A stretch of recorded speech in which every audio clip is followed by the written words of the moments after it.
Моторошний галас підняв на ноги ледь не увесь будинок і нас в тому числі. Невідомі в масках затягнули киянина до автівки. Той пручався, благав про допомогу, та все марно. Фургон зник разом із потерпілим. Мы услышали, как будто кого-то похищают. Сейчас стоим посмотреть, что там на самом деле произошло.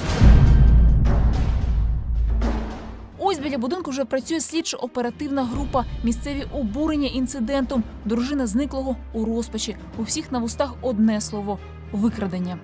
Чувак шел домой, его подхватили и микроавтобус. Тут так кричал. Складний ніж, наручний годинник, навушники і чорна кепка – це все, що лишилось на місці пригоди. Тут же неподалік на силу переводить подих консьєрж будинку. Смілива жінка одна з перших кинулась рятувати чоловіка. Вони вже, я вибігла вже з покрив, так уже тягнули його тут. Багато було їх, так? Ну, на вулиці 3 я точно знаю, і всередині теж були, і зсередини тягли його, і з вулиці толкали. Того вечора невідомі перехопили біля під'їзду IT-комерсанта Ярослава Штаченка. Колишній працівник криптовалютної біржі Бітсонар вже певний час займався викриттям фінансової піраміди. Ось ті самі гучні матеріали, які публікував комерсант у пресі, в тому числі згадуючи одного із організаторів біржі, колишнього чиновника Олександра Товстенка. Кілька діб ми не мали жодної інформації про долю викраденого. 31 серпня правоохоронці повідомили про затримання чоловіка, який замовив вбивство зниклого IT-спеціаліста. Це ваша сумка? Грошові кошти, пачка цигарок, телефон, мобільний. Це саме кадри затримання підозрюваного. Як виявилось, колишній працедавець Ярослава оцінив його життя у $5000 і навіть вніс передплату за вбивство. Хто саме ця особа, неважко здогадатись. Взуття арештованого молодика дуже схоже на кросівки вже згаданого Олександра Товстенка.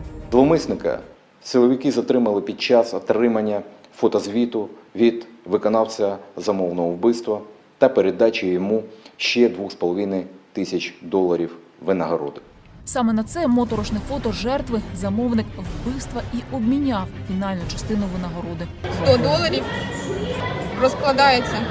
На щастя, і викрадення, і вбивство було лише імітацією. В ході багатоетапної спецоперації працівникам СБУ та слідчим Нацполіції вдалося затримати організатора замовного вбивства. Навіть сам потерпілий дізнався про операцію лише після гучного викрадення. 5 днів він знаходився під охороною спецслужб. Мой бывший наниматель заказал мое убийство. Сейчас заказчик задержан. Моей жизни ничего не угрожает.